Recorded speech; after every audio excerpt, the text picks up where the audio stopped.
مرحبا بكم أعزائي طلبة الصف السادس الادبي. طبعا في دروس سابقة أخذنا المشتقة بالقواعد السبعة وأخذنا المشتقة باستخدام التعريف، ثم درسنا لهذا اليوم هو التطبيقات الهندسية. موضوعنا اسمه التطبيقات الهندسية. هذا الموضوع بثلاث محاور، يتركز بثلاث محاور. المحور الأول اللي هو اسمه معادلة المماس للمنحني والعمود على المماس. 2. إيجاد النقطة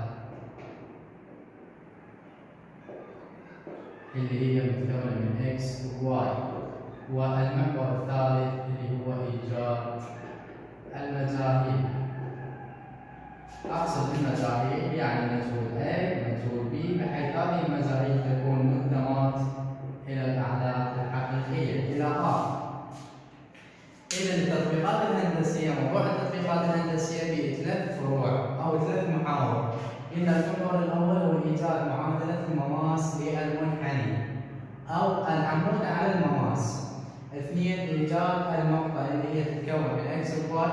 والمحور الثالث هو إيجاد المجاهيل A و B ينتمي إلى R. راح نبلش بالموضوع الأول اللي هو معادلة المماس. إيجاد معادلة مماس المنحني والعمود على المماس. طبعا الموضوع كله بسيط، لكن يحتاج إلى شنو؟ إلى تركيز. إيجاد معادلة مماس المنحني. معادلة المماس هي ما فيها صف الثالث المتوسط. شنو معادلة المماس؟ إذا تتذكرون كنا نكتبها بالصيغة التالية: y ناقص y1 يساوي الميل مضروب في x ناقص x1. هذه هي معادلة المماس أو معادلة المنحني. معادلة المماس المنحني. هذه المعادلة يحتاج لها x و y وميل. هذه y ثابتة وهذا الاكس ثابت. اللي نعوض مكانه هو قيمة الميل وقيمة الاx1 وقيمة الy1. إذا من أريد أوصل لهذه المعادلة لابد من توفر شروط. لابد من معرفة ثلاث حالات. لازم تعرف الاكس وتعرف الواي وتعرف الميل. منين تجيب الاكس؟ منين تجيب الواي؟ ومنين تجيب الميل؟ هاي الشغلات لازم نعرفها. أولاً خلي ببالك إنه الاكس إذا تعوضها بالدالة الأصلية f فوق الاكس بدون اشتقاق راح تخرج لك قيمة الواي والعكس صحيح. شلون يعني والعكس صحيح؟ يعني إذا أعطاك الواي تخليها بالدالة f فوق الاكس راح تخرج لك الاكس. واضح؟ يعني شنو عندك؟ اتجاهين للسهم. تعوض الاكس بالدالة الأصلية تطلع لك الواي. تعوض الواي بالدالة الأصلية تطلع لك الاكس. واضح؟ الخطوة الثانية أو الحالة الثانية اللي لازم تعرفها إنه الاكس إذا عوضتها بالمشتقة، المشتقة شو رمزها؟ فتح حروف الاكس، راح تعطيك الميل والعكس أيضا صحيح. شنو العكس صحيح؟ يعني الميل إذا ساويته بالمشتقة راح يخرج لك الاكس. إذا سمين متعاكسين. أعيد لك إياها. هذا الموضوع لازم تعرف ثلاث شغلات. لازم تعرف الاكس منين تجيبها، لازم تعرف الواي منين تجيبها، لازم تعرف الميل منين تجيبها. واضح؟ لازم تعرف الاكس والواي والميل. إذا ما تعرف ذني ما راح تقدر تحل السؤال. ليش؟ لأن هي المعادلة اللي تركز على الاكس والواي والميل. شلون صار راح نحل؟ شلون يجي السؤال؟ تبع مثال الأول. جيب معادلة المماس لمنحني الدالة. نعطيك منحني دالة ونعطيك الاكس يساوي 1. أنا ليش شريط؟ اريد شنو؟ اكس واريد واي واريد ميل حتى اقدر اطبق هذا القانون، لازم عندك ثلاث شغلات، الاكس والواي والميل. هسه الاكس هو معطيك اياها، راح تحتاج الميل الواي وتحتاج الميل. الاكس معطيك اياها قيمته، معطيك قيمه الاكس واحد. قيمه الاكس واحد. قيمه الاكس بنعوضها بالداله الاصليه وتعطي الواي. قيمه الاكس بنعوضها بالداله الاصليه، هاي بنسميها داله اصليه. من نعوض قيمه الاكس بالداله الاصليه، نعوض قيمه الاكس بالداله الاصليه شو تعطيك الواي. اذا الخطوه الاولى اللي راح نسويها نعوض قيمه الاكس بالداله الاصليه باستخراج قيمه الواي.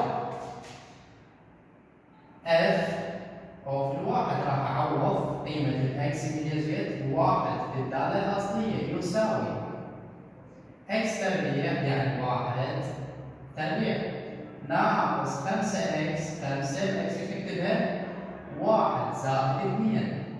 شوف الناتج الزين راح يطلع يمثل قيمه الواي. اذا هو يساوي 1 تربيع هو جذر 1 ناقص 5 في 1 5 زائد 2 ويساوي 1 ناقص 5 بشرط الاكبر ونطرح سالب 4 زائد 2 سالب 4 زائد 2 بشرط الاكبر ونطرح. طلعت عندك سالب 2. من عندك اكس وعندك شنو؟ واي. تكونت عندك نقطه. من الاكس والواي راح تتكون عندك نقطه. كل اكس وواي تكون لي نقطه. الاكس بجد 1 الواي بجد سالب 2. اذا تكونت عندنا نقطه مكونه من اكس وواي نسميها اكس 1 واي 1. من صار عندك اكس وصار عندك واي، شنو المطلب الثالث حتى تقدر تطلع المعادله؟ لازم عندك الميل. قلت لك لازم ثلاث شغلات عندك الاكس والواي والميل. الاكس والواي صارت معلومه، ايش بقى عندك؟ بقى عندك الميل. الميل منين نجيبه؟ بعد لاحظ راح نقول عندما نعوض قيمه الاكس بالمشتقه نستخرج الميل. عندما نعوض قيمه الاكس بالمشتقه راح نحصل على الميل. اذا هسه راح اعوض قيمه الاكس بالمشتقه. هي المشتقه عندي ما عندي، لازم تسوي اجي اطلع المشتقه. اف فتح حروف الاكس المشتقه تساوي مشتقه منو؟ مشتقه الداله الاصليه.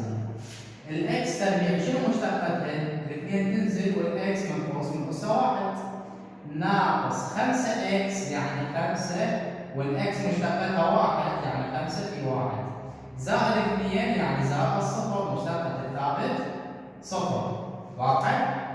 طلعت عندك المشتقة. هسه هاي صارت معلومة، ايش راح تعوض بيها؟ راح تعوض بيها قيمة الاكس لاستخراج الميل. هي الاكس كم قيمتها؟ 1. راح تعوض الواحد بالمشتقة. قيمة الاكس بالمشتقة ليش؟ لاستخراج الميل. 2 اكس يعني 2 في 1 ناقص 5 في 1 5 زائد 0 هي 5. إذا ويساوي 2 في 1 2 ناقص 5 سالب 3. شو يمثل لي هذا؟ بنعوض الاكس بالمشتقة ايش طلع لي؟ طلع لي الميل. تمام؟ إذا عندك اكس وواي الميل. عندك الاكس عندك قيمة الواي وعندك قيمة الميل. أقدر أطبق قانون المعادلة، قانون معادلة المماثل اللي هو يقول واي ناقص واي 1 يساوي الميل مضروب في اكس ناقص اكس 1. راح أطبق هذه المعادلة. هاي الواي تنزل ما لك دخل بيها. هذا الناقص مال القانون أيضا ما لك دخل بيه. واي 1 وين قيمة الواي 1؟ هاي النقطة اللي طلعتها مو مكونة من اكس وواي. اكس 1 واي 1 باعتبار النقطة الأولى. إذا قيمة الواي زين سالب 2 وعندك سالب مال القانون راح يصير موجب 2 سالب في السالب موجب يساوي الميل يساوي طلعت سالب 3. اي هذا سالب 3. الاكس ما لك دخل فيها، هاي الاكس ثابتة والناقص مال القانون ايضا مال الحل. قيمة الاكس 1 ايش قد؟ 1. تنتبهوا. صارت عندك المعادلة بهذه الصورة. شلون نبسطها؟ راح ندخل السالب 3 مضروبة بالقوس نضرب بالاكس وبالواحد. إذا بعملية التبسيط راح يصير عندك واي زائد 2 يساوي سالب 3 في اكس سالب 3 اكس، وسالب في السالب موجب 3 في 1 3. ترتيب المعادلة لازم تكون مصفرة، وبعد شو تكون؟ على النحو التالي: اكسات وايات ارقام يساوي صفر. خليها ببالك من تريد ترتب المعادلة لازم نخلي الاكسات في البداية، النوع تجي الوايات، النوع تجيك الارقام، النوع شنو؟ يساوي صفر. هذا ترتيب المعادلة. شلون نصفيها؟ المعادلة دائما نخليها تكون اكسات وايات ارقام يساوي صفر. راح ارتب هذه المعادلة حسب هذه الطريقة. واضح؟ الاكسات سالبة لو موجبة؟ سالب 3 اكس. اذا هذا الطرف راح احوله على هذا الطرف. انا دائما اريد قيمة الاكسات موجبة، راح احول سالب 3 اكس زائد 3 الى الطرف الثاني. سالب 3 اكس من تحول يساوي تصير موجب 3 اكس. قلنا الاكسات. النوع الوايات، هي الوايات باقيه بهذا الطرف ما عبرت. انت عبرت الاكسات عليه موجب واي يعني زائد واي. ارقام اكسات وايات ارقام، منو اللي عبرته؟ الثلاثه عبرتها لو ما عبرتها؟ راح تعبرها. شو تصير؟ موجب 3 من تعبر سالب 3. زين هذا رقم معدل 2 بس ما عبر يعني يبقى موجب 2 يساوي صفر.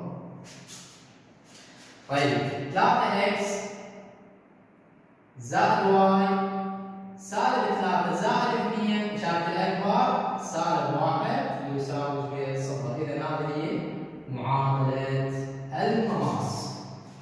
معادلة المماس. اذا معادلة المماس 3 اكس زائد واي ناقص 1 يساوي صفر. ننتقل الى السؤال اللي بعده. المثال الثاني: جد معادلة المماس. جد معادلة المماس والعمود على المماس. عندنا مطلبين هنا: تريد معادلة مماس وعمود على المماس لمنحنى الدالة الأقوى في الإكس يساوي جذر التكعيب من إكس زائد 3 عندما إكس يساوي 5. أول معلومة عندك إنه قيمة الإكس جد 5. إذا عندك قيمة الإكس تقدر تعوضها بالدالة الأصلية وتطلع الواي. قيمة الإكس معلومة، تعوضها بالأصلية شو تطلع؟ تطلع الواي. إذا هذه الإكس راح أعوضها بالدالة الأصلية لاستخراج قيمة الواي. راح يكون كالتالي: اف اوف الإكس قد قيمتها 5.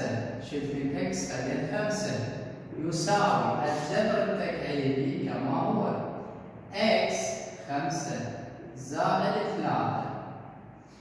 إذا هو يساوي جذر التكعيبي 5 زائد 3 هي 8. والجذر التكعيبي ل 8 يعني أبو عدد أضربه بنفسه 3 مرات يطلع 8 اللي هو 2. 2 في 2 في 2 زيادة 8. إذا اف اوف 5 يساوي زيادة 2. تمام؟ الجذر التكعيبي ل 8 زيادة 2. هذا اللي طلع عندك يمثل لك من هو؟ قيمة الواي. صارت عندك الاكس معلومة والواي معلومة. إذا استخرجت نقطة مكونة من اكس واي. الاكس جت قيمتها 5، الواي جت قيمتها 2، وقلنا هاي مثل اكس 1 وواي 1. عندك اكس وعندك واي، يحتاج الميل. الميل منين نجيبه؟ عند تعويض الاكس بالمشتقة لاستخراج الميل. طيب انا عندي مشتقة؟ لا، عندي دالة أصلية فقط. منطيني دالة أصلية بدون اشتقاق. هاي اللي نسميها دالة أصلية. هاي الدالة الأصلية لازم أشتقها حتى أعوض الإكس بها حتى أطلع الميل. إذا راح أشتق قبل ما اشتق بروح الدالة جذرية. هل يجوز اشتقاق الدالة الجذرية؟ كلا لا يجوز. ماذا نفعل؟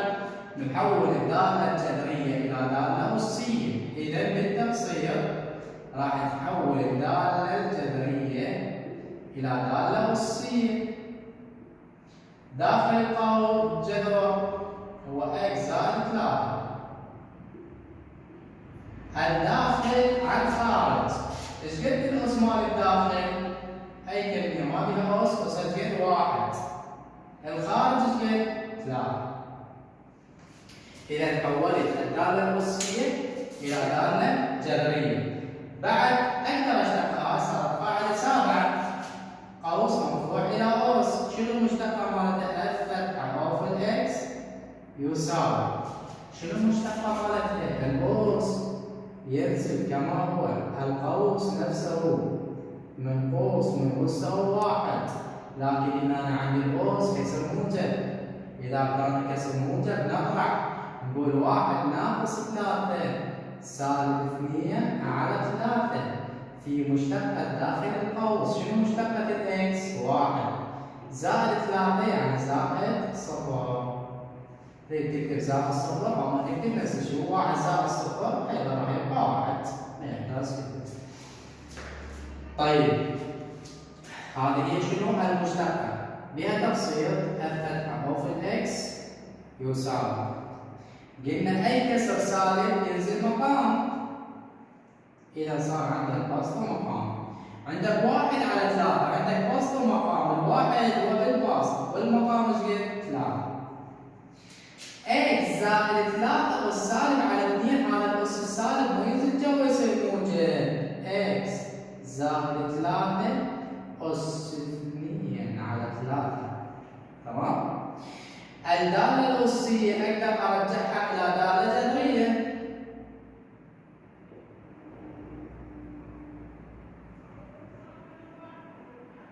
هاي الثلاثة تنزل. هذا القوس راح يرجع لجذر. الداخل على الخارج. الخارج جد تبعيد والداخل جد 2 تربيع اللي هي a زائد 3. من اشتقيت انا اصلا ليش اشتقيت؟ ليش لحد هاي الدوره كلها؟ حتى اعوض قيمه الاكس بالمشتقه لاستخراج الميل. حتى اعوض قيمه الاكس بالمشتقه لاستخراج الميل. اذا الاكس اللي قيمته 5. اذا الفتحه او في ال5 يساوي. راح اعوض 5 بهذه الداله. 1 على 3 الجذر التكعيبي. الاكس اللي قيمتها 5 زائد 3 الكل تربيع. راح اكمل هنا. اذا الفتحه او في الاكس تساوي. الواحد ما راح نخليه وهاي 3 ايضا ما راح نخليها. الجذر التكعيبي 5 زائد 3 8 تربيع. 5 زائد 3 8. 8 تربيع 64. تمام؟ إذا الفتحة أو في الإكس يساوي 1 على 3. الجذر التكعيبي لل 64. الجذر التكعيبي يعني عدد مفروض نفسه 3 مرات يعطيك 64. 4 في 4 16 في 4 64. يعني جذر ال 64 هو ايش قد؟ 4. جذر التكعيبي ال 64 هو 4. إذا المشتقة مالتك الفتحة قفل العفو 5 كانت التعويض راح يساوي لك 1 على 12. اللي طلع هذا 1 على 12 من عوضه الاكس بالمشتقة منهم الميل. صار عندك ميل وعندك اكس بواي. تقدر تطبق القانون اللي هو يقول واي ناقص واي 1 يساوي الميل مضروب في اكس ناقص اكس 1. هذه الواي ثابتة. الواي 1 ايش قد قيمتها؟ 5 العفو 2 يساوي الميل. هسه طلعت 1 على 12. الاكس هاي ما يدخل بيها، الاكس 1 هي 5. زين كان عندي شنو؟ عندي كسر 1 على 12. هل معقول انه ناخذ 1 على 12 على القوس؟ راح يصير عندك هنا شويه المساله صعبه. اذا دخلت الكسر كله راح يصير هنا يسر وهذا كسر. ايش راح تسوي؟ راح تضرب الباسط تتوزع على القوس، ضربه مره بالاكس ومره بالخمسه. هاي ال 12 اللي بالمقام راح تضربها بالواي. هنا الواي شو قيمتها؟ واي 1 2. تضرب لي اياها هنا، اوكي؟ يلا كده على 12 في واي هي 12 واي ناقص 12 في 2 24 يساوي 1 في اكس اكس ناقص 1 في 5 5. إذا ترتيب المعادلة اكسات وايات أرقام يساوي 0. الاكس هنا موجب راح يتحرك تصير سالب اكس. 12 واي موجب 12 واي. أرقام سالب 24 هي باقية بمكانها، جبت عليها السالب 5 تصير موجب 5 يساوي 0. إذا سالب اكس زائد 12 واي سالب 24 زائد 5 إشارة الأكبر ومطلع تصير سالب 19 يساوي 0. هذه هي معادلة المماس. لكن هو بالسؤال شو يجي؟ معادلة المماس والعمود على المماس. يجي شنو؟ معادلة المماس اللي هاي هسه طلعته بعد والعمود على المماس. شنو يعني العمود على المماس؟ أيضا معادلة ثانية. العمود على المماس أيضا شنو؟ معادلة ثانية. لكن شلون راح تطلعها؟ أنت الإكس مالتك والواي هم نفسهم. اللي قد كانت عنده قيمة الإكس 5 والواي هي 2، لكن الميل عندك راح يختلف. شلون يعني راح يختلف؟ راح تاخذ لي الميل الأول تقلبه تنطي إشارة سالبة، راح يصير عندك ميل ثاني. الميل الثاني يساوي مقلوب الميل الأول عكس الإشارة. يعني الميل الثاني للمعادلة الثانية راح يساوي هو الميل أنا مطلعته 1 على 12 راح تقلبه وتقلب إشارته يصير 12 على 1 وتخلي إشارة سالبة. 12 على 1 12 يعني الميل راح يكون هو سالب 12. ليش؟ لأن أي كمية مقامها واحد ما له أي تأثير. إذا طلعت الميل سالب 12 راح ترجع عندك اكس وعندك واي وعندك ميل طبق القانون من جديد. واي ناقص واي 1 يساوي الميل مضروب في اكس ناقص اكس 1. الواي ثابتة ناقص واي 1 هي جد 2 يساوي الميل سالب 12 على 1 نكتب فقط سالب 12. اكس ناقص الاكس 1 هي جد 5. سالب 12 راح تدخلها على القوس يصير عندك واي ناقص 2 يساوي سالب 12 في اكس سالب 12 اكس سالب 12 في سالب 5 سالب في سالب موجب و12 في 5 هي 60 يساوي 0.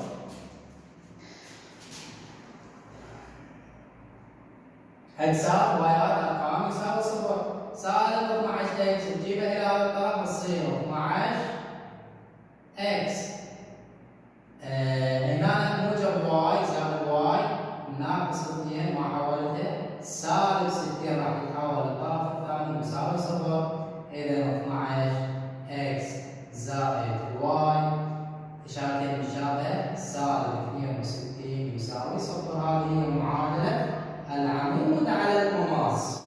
اعزائي الطلبه المثال الثالث جد معادله المماس والعمود على المماس. يعني يمكن معادلتين المماس والعمود على المماس.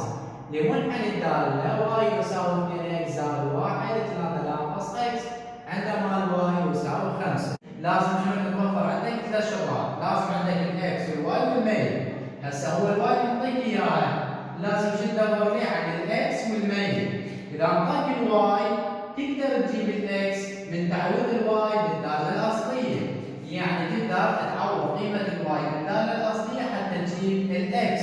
اذا راح يصير عندي تعويض لقيمه الواي بالداله الاصليه، نعوض قيمه واي بالداله الاصليه. ليش؟ لاستخراج قيمه اكس.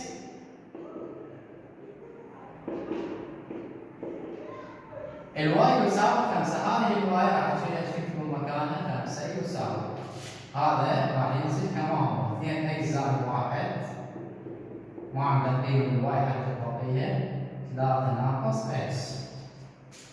هسه من تجي تفاوض تلاحظ هنا عندك هذا مقام زاوية 1 كسرين متساويات، يعني حاصل ضرب الوسطين يساوي حاصل ضرب الطرفين، يعني راح تضرب الخمسة في المقام 5 في 3 15 ناقص 5 في اكس 5 اكس يساوي اي مقدار ضربه بواحد راح يبقى نفس المقدار، او تقدر تقول 1 في 2 اكس هو 2 اكس زائد 1 في 1 صارت عندنا معادله بهذه الصوره. احنا نتحمل بالمعادلات نخلي الاكسات او المتغيرات او الحروف في جهه والارقام في جهه اخرى. عندك هنا شنو؟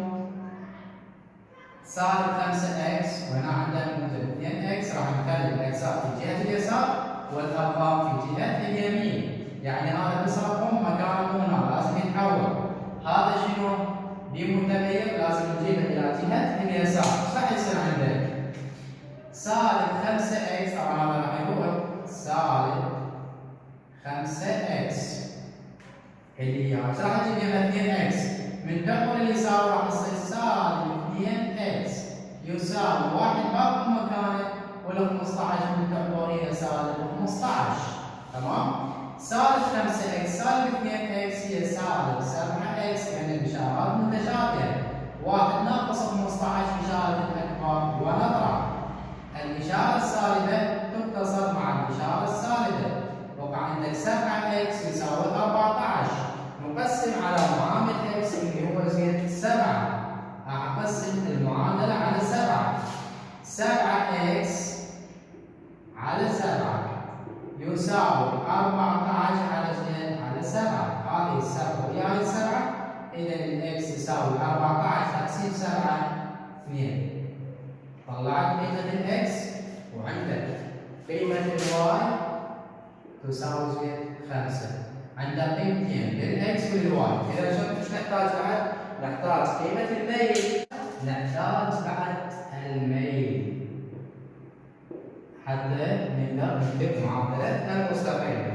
الميل كيف نجيبه؟ من تعويض الاكس بالمشتقه. طيب انا المشتقه عندي ما عندي المشتقه، عندي الضمه الاصليه لازم اشتق. المشتقه الواي هي واي فتحه يساوي، هنا لما تجي عندك داله كسريه القاعده السادسه، اذا حاصل قسمه دالتين. حاصل قسمه دالتين شنو؟ المقام تربيع، المقام في مشتقه الباص ناقص الباص في مشتقه المقام. المقام عندك 3 ناقص اكس تجي تربعها كل تربيع. المقام بدون تربيع في مشتقه الباص 2 اكس زائد 1 في مشتقة الباص. 2 اكس زائد 1 شنو مشتقته؟ 2 والاكس مشتقته 1 زائد 1 يعني 0 ناقص مشتقة الواحد 0 ناقص البسط في مشتقة المقام. البسط هو 2 اكس زائد 1 في مشتقة المقام. شنو مشتقة 3 ناقص اكس؟ 3 مشتقتها 0 ناقص اكس، الاكس 1 يعني 0 ناقص 1 ناقص 1. هذه هي المشتقة. بعد شو نسوي؟ راح نعوض قيمة الاكس بالمشتقة حتى استخلص قيمة منو؟ الميل. شكل اكس بالمشتقة راح نعوض قيمة الاكس بالمشتقة لاستخلاص قيمة الميل، يعني اف فتحة او في الاثنين تساوي 3 ناقص 2 الكل تربيع. 3 ناقص اكس يعني 3 ناقص 2. 2 في 1 هي 2 ناقص 2 اكس يعني 2 في 2 زائد 1 بما مضروبة بسالب 1. تمام؟ كمل هنا. إذا اف فتحة أو في 2 يساوي بالمقام 3 ناقص 2 1 تربيع يعني بس 1. 3 ناقص 2 1 في 2 2 ناقص 2 في 2 4 زائد 1 5 مضروبة في سالب 1. إذا اف فتحة أو في 2 الواحد بالمقام ما له قيمة، سالب 5 في سالب 1 موجب 5 وهاي 2 ما لها علاقة بها. إذا اف فتحة أو في 2 يساوي 2 زائد 5 7 اللي هو يمثل لي الميل. إذا صار عندك الاكس معلوم والواي معلوم والميل معلوم، نقدر نطبق القانون اللي هو يقول واي ناقص واي 1 يساوي الميل مضروب في اكس ناقص اكس 1. الواي ما له علاقة بها الأولى، ناقص مال القانون. واي 1 كم قيمتها؟ 5. الميل 7. الاكس ما له علاقة بها، ناقص اكس 1 اللي هي اليد 2. راح ندخل 7 قوس تصير واي ناقص 5 يساوي 7 في اكس 7 اكس. هذه 7 تنضرب بالاكس تنضرب بالسالب 2. موجب في السالب سالب 7 في 2 14. هسه تنتبه على اشاره الاكس، اذا موجبت تبقيها مكانها وتحول الطرف الثاني عليها، يعني هذه راح تتحول الى الطرف الثاني. سالب 7 اكس تبقى مكانها ما يدخل بيها. وايات ناقص واي تحولت. سالب 5 ايضا تحولت صارت موجب 5، لكن السالب 14 هي مكانها حولت التريسات اصلا على اليمين ونساويها دائما بالصفر. اذا 7 اكس ناقص واي موجب 5 ناقص 14 اشاره الاكبر ونطرح هذه نسميها معادله المماس. بعد شيء العمود على المماس، مو جيب معادلة المماس والعمود على المماس. العمود على المماس شنو معلوماته؟ الاكس نفسها 2 والواي نفسها 5، لكن الميل مقلوب الميل الاول عكس الاشاره. هو الميل الاول ايش قد طلعناه؟ 7 مقلوب ايش راح يصير؟ 1 على 7 عكس الاشاره خلينا 7. تمام؟ اذا هذه هي المعلومات اللي طلعت عندك على العمود على المماس. راح تطبق القانون ايضا. واي ناقص واي 1 يساوي الميل مضروب في اكس ناقص اكس 1. الواي الاولى ما لك دخل فيها، ناقص واي 1 هي 5 يساوي الميل ايش قد؟ سالب 1 على 7 مضروبه باكس ناقص الاكس 1 هي ايش قد قيمتها؟ 2. هسه مثل ما علمت سالب 1 دخل على القوس والمقام ترجع على هذه الجهة، يعني هذا راح تضرب بالاكس بالاثنين، السبعة راح تضربها مرة بالواي مرة بالخمسة. 7 في واي 7 واي ناقص 7 في 5 35 يساوي سالب 1 في اكس سالب اكس. سالب في السالب موجب 1 في 2 2. الآن إشارة الاكس سالبة، يعني هي اللي راح تحولها، راح تحول هي من اكس. بما انه اشاره الاكس سالب احنا نريدها موجب، اذا راح نحول هذا الجهه اليمين الى جهه اليسار. سالب اكس من بعد تصير موجب اكس. السبعة واي ما حولتها بقت موجب 7 واي سالب 35 هي مكانها. جبت يمها الاثنين من بعد شو تصير؟ سالب 2 شو تساوي؟ صفر. اكسات وايات ارقام يساوي صفر. اذا اكس زائد 7 واي ناقص 35 ناقص 2 مشابه الاشارات ننزلها وتجمع 37 يساوي صفر. معادلة منهما العمود على المماس. المثال الرابع والأخير، جبت معادلة المماس لمنحنى الدالة. شيل من يمك معادلة المماس. احنا قلنا معادلة المماس يتطلب في اليمين ثلاث شغلات، الاكس والواي واليمين. خلينا نشوف شنو معلوماتنا. جبت معادلة المماس لمنحنى الدالة. نعطيك شنو؟ دالة أصلية. عند نقطة تقاطعه مع محور الصادات. لا نعطينا اكس ولا نعطينا واي. هاي شلون حلوة؟ لا قايل الاكس هذه قيمتها ولا قايل الواي هذه قيمتها، لكن ايش معطيني؟ نقطة تقاطع مع محور الصادات. شنو يعني نقطة تقاطع مع محور الصادات؟ بصرف الثالث المتوسط أخذنا المقطع السيني والمقطع الصادي. إذا مقطع سيني يعني الصادات يساوي صفر. إذا مقطع صادي يعني السينات يساوي صفر. إذا قال لك مقطع صادي يعني نقطة تقاطع مع محور الصادات، مقطع صادي بهاي الحالة الإكس راح يساوي صفر. إذا قال لك بالعكس مقطع سيني معناتها الواي راح يساوي صفر. هاي المعلومة اللي تخليها ببالك. إذا كانت نقطة التقاطع مع محور الصادات إنه الإكس يساوي صفر. إذا كانت نقطة التقاطع مع محور السينات معناتها الواي يساوي صفر. خليني أقول لك إياها بصورة أوضح.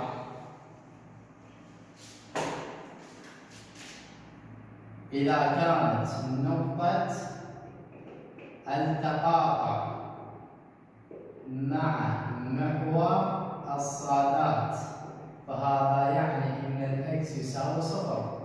وإذا كانت نقطة التقاطع مع محور السينات معناها أن الواي يساوي صفر. هاي الملاحظتين وخليها ببالك. هسه هو ايش قايل لك يا علي؟ عند نقطة تقاطعه مع محور الصادات يعني الإكس قد قيمتها؟ معناها إنه الإكس قيمتها صفر. شو أحتاج؟ أحتاج قيمة الواي.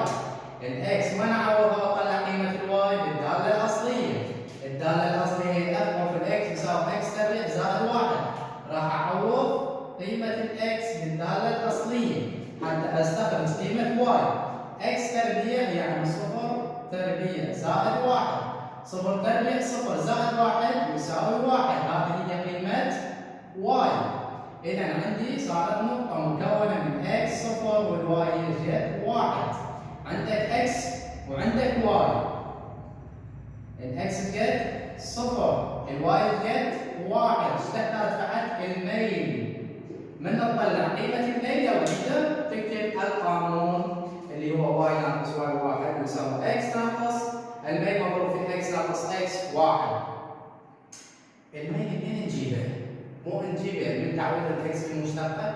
طيب انا عندي المشتقة؟ ما عندي، لازم اسوي اشتق الدالة. راح تصير عندك اف فتحة او في الاكس يساوي اكس تربيع مشتقتها 2 اكس زائد 1 يعني صفر زائد صفر. اعوض قيمة الاكس بالمشتقة لاستخراج الميل. الاكس قد صفر راح اعوضها بالمشتقة تصير 2 في صفر ويساوي 2 صفر. هذا من هو؟ الميل. ايش قد طلع الميل؟ صفر. تقدر تكتب القانون واي ناقص واي 1 يساوي الميل في اكس ناقص اكس 1. الواي هاي ما يقدر اخليه ناقص واي 1 قد 1 يساوي الميل قد قيمته صفر في اكس ناقص الاكس 1 هي قد صفر. صفر من يضرب اي كمية صفر. اذا ايش بقت عندك؟ واي ناقص 1 يساوي صفر في اي كمية صفر. إذا معادلة المستقلية y ناقص y1 معادلة المواد.